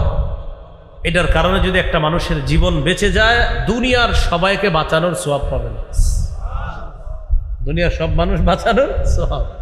দলিল সূরা মাইদার 32 নম্বর আয়াত, আল্লাহ তাআলা বলেন মান আহইয়াহা ফাকান্নামা আহইয়ান নাসা জামিআ। কেউ যদি একটা মানুষের জীবন বাঁচায় সে কেমন যেন সারা পৃথিবীর মানুষের জীবন বাঁচায়। আর কেউ যদি একটা মানুষকে, নিরপরাধ মানুষকে হত্যা করে সে কেমন যেন সারা পৃথিবীর মানুষকে হত্যা করে। ফেরাউনকে মাইরা সব শেষ করো। তো ইতিহাসের কিতাবে আসছে আশুরত পুলিশ বাহিনী কয় কেন বাচ্চা করে কেন মারবো, বাচ্চাও শেষ করে ফেলো। কেন? আমার ক্ষমতা চাই, আমি আরো থাকতে চাই, আমি আরো থাকতে হবো, যা যা মারা দরকার সব মাইরা ফেলো, আমার থাকতে হবে। ফেরাউন বলছে এটা যে যত পারো মারো, আমি থাকতে হবে। এক বর্ণনায় 12,000, আরেক বর্ণনায় 36, আরেক বর্ণনায় 98,000 মানুষ হত্যা করছে। আমার পাওয়ার চাই, যত পারো মারো। তো এর মধ্যে আপনি শিশুর কথায় আসছে, 12,000 শিশু হত্যা করছে শুধু মুসা নিয়ে আইসা পড়ে দুনিয়াতে, এই টেনশনে 12,000। কেন? পাওয়ার চাই। আল্লাহ কথাগুলা বোঝার তৌফিক দান করে। তো রক্ত দান করার মাধ্যমে একটা মানুষের জীবন যদি বেঁচে যায় পুরা দুনিয়ার মানুষকে বাঁচানোর সওয়াব, এটা করতে পারি আমরা। 10 নম্বর, সমাজ কল্যাণমূলক। আপনার এটা সাংগঠনিকভাবে হতে পারে অথবা এককভাবে। আপনি এই সমাজের একটা কল্যাণ করবেন, উন্নত করবেন, এটা একা একা করতে সুন্দর হয়, ভালো হয়। এটা সবাই মিলেমিশে করলে সুন্দর হয়। তো বানভাসী মানুষের পাশেও মাশাআল্লাহ হয়তো বিভিন্ন ব্যানারেও তাদের পাশে গিয়েছে। এককভাবে কেউ সমাজ কল্যাণমূলকভাবে আপনার কাজগুলো করতেছে। আবার আগে মাশাআল্লাহ যে উনি কথা বলতেছিলেন রাসূল সাল্লাল্লাহু আলাইহি সাল্লামের হিলফুল ফুজুল, নবীজি সাল্লাল্লাহু আলাইহি সাল্লামের হিলফুল ফুজুল গঠন করেছেন আত্মমানবতার সেবায়। নবীজি সাল্লাল্লাহু আলাইহি সাল্লাম এটা নবুয়তেরও 15 বছর আগে থেকে আল্লাহ রাসূল সাল্লাল্লাহু আলাইহি সাল্লাম দুনিয়াবাসীকে শিখিয়ে গিয়েছে কিভাবে মানুষের পাশে দাঁড়াতে হবে, অসহায়ের পাশে, যারা চাকরি নাই তাদের পাশে কিভাবে দাঁড়াবে, যারা কামাই করতে পারে না, যারা ন্যাংরা ঘোরা অন্ধ তাদের কিভাবে তাদের পাশে দাঁড়ানো যায়। রাসূল সাল্লাল্লাহু আলাইহি সাল্লাম এই আদর্শ 25 বছর বয়স থেকেই পৃথিবীবাসীর সামনে স্থাপন করে গিয়েছেন। আল্লাহ তাআলা আমাদের সকলকে আজকের যে আলোচনা, আমরা এই বর্তমান পরিস্থিতিতে আমরা সবাই যেন যে যেখান থেকে যার যার অবস্থান থেকে বানভাসী ওই মানুষগুলার পাশে দাঁড়াতে পারি, আল্লাহ তৌফিক দান করেন। সর্বশেষ একটা টাকাও যদি দিতে না পারেন 2 রাকাত নামাজ পড়তে পারবেন ইনশাআল্লাহ। 2 রাকাত নফল নামাজ করে দোয়া করা। সর্বশেষ আরেকটা দোয়া চাইবো আপনাদের কাছে। দোয়া করতে তো কষ্ট নেই, কারা কারা করবেন আগে সেটা বলেন ইনশাআল্লাহ। হাত তোলা অবস্থায় আমি বলবো দোয়াটা, আমরা আল্লাহর কাছে দোয়া করব। বলেন আমরা আল্লাহর কাছে দোয়া করব, আল্লাহ যেন আমার, মানে প্রত্যেকে বলেন আমার মৃত্যুর আগে এদেশে ইসলামী হুকুমত কায়েম করে দেয়। হ্যাঁ বলেন আমিন। সবাই আল্লাহ আল্লাহ আমার মরার আগে তুমি একটু এদেশে ইসলাম কায়েম হয়ে গেছে, কোরআন অনুযায়ী শাসন ব্যবস্থা চলে, সংসদে কোরআন, হাইকোর্টে কোরআন, সুপ্রিম কোর্টে কোরআন, আল্লাহ এরকম একটা পরিস্থিতি বাংলাদেশে দেখাও আমার মৃত্যুর আগে। এই দোয়াটা প্রত্যেকে করবেন। এই দোয়া আমি বলবো আপনারা প্রত্যেকদিন অতিরিক্ত 2 রাকাত নফল নামাজ পড়বেন সলাতুল হাজত নামে, যে আল্লাহ প্রয়োজনের নামাজ। তো আল্লাহ তাআলা তো জানবে কিসের প্রয়োজন। আল্লাহ আমার দেশে কোরআনের আইন প্রয়োজন, এই প্রয়োজন আপনার কাছে চাইতেছে। মনে থাকবে তো ইনশাআল্লাহ? ইনশাআল্লাহ আমরা এই দোয়াটা সবাই করব। আল্লাহ তাআলা আমাদের সকলকে তৌফিক দান করেন। আজকে যে কথাগুলো শুনলাম বললাম আমল করার তৌফিক দান করেন। একটা ঘোষণা, মিম্বরের আমানত যাদের লাগবে আমার সংকলন করা গাড়িতে আছে, ওখান থেকে সংগ্রহ করতে পারেন। মিম্বরের আমানত এটা অনলাইন থেকেও সংগ্রহ করা যায়। প্রথম খণ্ড সন্তানের 64টা অধিকার, জামাই বউ পুরা মুখস্থ করে ফেলবেন প্রথম খণ্ডটা। মিম্বরের আমানত প্রথম খণ্ড সন্তানের 64টা অধিকার। আপনার সন্তান দুনিয়াতে আসার আগে কি কি অধিকার পাওনা আর দুনিয়াতে আসার পরে কি কি পাওনা, এই জাতীয় বিস্তারিত আলোচনা। আপনারা যারা এখনো বিয়ে করেন নাই, আপনাদের জন্য প্রথম খণ্ডটা খুব জরুরি। বিয়ের আগে আপনাদের জন্য কি কি করণীয়, এখানে বিস্তারিত আলোচনা। দ্বিতীয় খণ্ডের আলোচনা মিম্বরের আমানত, শিরিক বেদাত কুফুর তাওহীদ সম্পর্কে, অত্যন্ত গুরুত্বপূর্ণ একটা কিতাব। তৃতীয় খণ্ডের আলোচনা হালাল হারাম সম্পর্কে, এবং আমাদের সমাজে সবচেয়ে কম একটা অপরাধ সংগঠিত হয়, সেটা হলো সুদের কারবার। এই ব্যাপারে আলোচনা আছে 3 নম্বর খণ্ডে। চতুর্থ খণ্ডের আলোচনা স্বামীর 24টা অধিকার, স্ত্রীর 19টা অধিকার। পঞ্চম খণ্ডের আলোচনা লা ইলাহা ইল্লাল্লাহর ব্যাখ্যা। ষষ্ঠ খণ্ডের আলোচনা নামাজ সম্পর্কে। 6টি খণ্ডই যদি পারেন আপনারা সংগ্রহ করে নিন। তারা আজকে ওই প্রকাশনী থেকে নিয়ে এসেছে, আমাকে বলছে, বলার জন্য বলে দিলাম। আর আজকে যদি আপনারা নিতে না পারেন অনলাইন থেকে অর্ডার করবেন, আপনার বাসায় এসে দিয়ে যাবে। কিভাবে যেন ওরা দেয়, তো এটা রাহনুমা প্রকাশনী বাংলা বাজার, ওখানে পাবেন। তো ওরাও এখানে নিয়ে এসেছে। কয় খণ্ড আছে আপনারা ওদের থেকে যোগাযোগ করেন। যদি 6 খণ্ড থাকে, সামর্থ্য থাকলে 6 খণ্ডেই তাদের থেকে সংগ্রহ করতে পারেন। যাই হোক, আজকে যে কথাগুলো শুনলাম বললাম, আল্লাহ আমাদেরকে আমল করার তৌফিক দান করেন। সবাই দোয়া করেন। আলহামদুলিল্লাহ রাব্বিল আলামিন ওয়াল আকিবাতু লিল মুত্তাকিন ওয়াসসালাতু ওয়াসসালামু আলা সাইয়্যিদিল আমবিয়া ওয়াল মুরসালিন ওয়া আলা আলিহি ওয়া আসহাবিহি আজমাইন। রব্বানা যালামনা আনফুসানা ওয়া ইল্লাম তাগফির লানা ওয়া তারহামনা লানাকুনান্না মিনাল খাসিরিন। রব্বিরহামহুমা কামা রাব্বায়ানি সগীরা রব্বিরহামহুমা কামা রাব্বায়ানি সগীরা। আল্লাহ মেহেরবানি করে আমাদের এই দেশের মানুষকে সকল ধরনের বিপদ আপদ ষড়যন্ত্র থেকে হেফাজত করেন। আল্লাহ আসমানি রহমত নাজিল করেন, আসমানি বরকত নাজিল করেন। আমরা সবাই মিলেমিশে সুন্দর একটা দেশ গঠন যেন করতে পারি, তৌফিক দান করেন। আল্লাহ আল্লাহ আমাদের সকলের প্রাণের দাবি, মনের দাবি, আল্লাহ এদেশে আল্লাহ আল্লাহ আল্লাহ ইসলামী হুকুমত কায়েম করে দেন। আল্লাহ কোরআনের আইন চালু করে দেন। আল্লাহ আল্লাহ অন্যান্য মানুষ সম্প্রদায়ের যারা আছে তাদেরকে যেন এই কথা আমরা বুঝাতে পারি যে ইসলাম কায়েম হয়ে গেলে তারাও শান্তিতে থাকবে, নির্বিঘ্নে থাকবে। এই কথাগুলো যেন আমরা সুন্দরভাবে তাদেরকে বুঝাতে সক্ষম হই। আল্লাহ তৌফিক দান করেন। আল্লাহ আমাদের দোয়া আপনি কবুল করেন। আমাদের মধ্যে যারা অসুস্থ সুস্থ বানায়া দেন, যারা ঋণী ঋণ পরিশোধের ব্যবস্থা করে দেন। আল্লাহ যারা অভাবী অভাব দূর করে দেন। ইসলাম তাওহীদ হেদায়েতের উপর অবিচল থাকার তৌফিক দান করেন। আল্লাহ মরণ পর্যন্ত ঈমানের উপর অটল থেকে মুসলিম পরিচয় যেন মরতে পারি, তৌফিক দান করেন। আল্লাহ আপনার কাছে বিশেষ আবদার, আজকে আমি এখানে যাদের সামনে বসলাম, যারা আমার সামনে বসেছে মাওলা, সবার সাথে আবার জান্নাতে দেখা করায়া দিয়েন। এই আরজিটা আপনি কবুল করে নেন মাওলা। আমার আগে যারা আলোচনা করেছে নিঃসন্দেহে তারা আমার চেয়ে দামি কথা বলেছে মাওলা, তাদের এই ভালো কথাগুলোর সাথে আমার কথাগুলো আপনি কবুল করে নেন। আল্লাহ আল্লাহ আমাদেরকে মাফ করে দেন।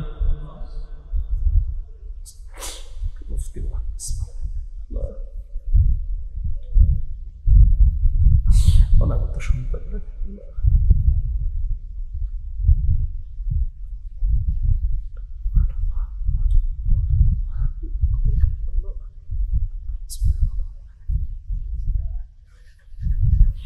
আল্লাহ আমাদের দোয়া আপনি কবুল করেন।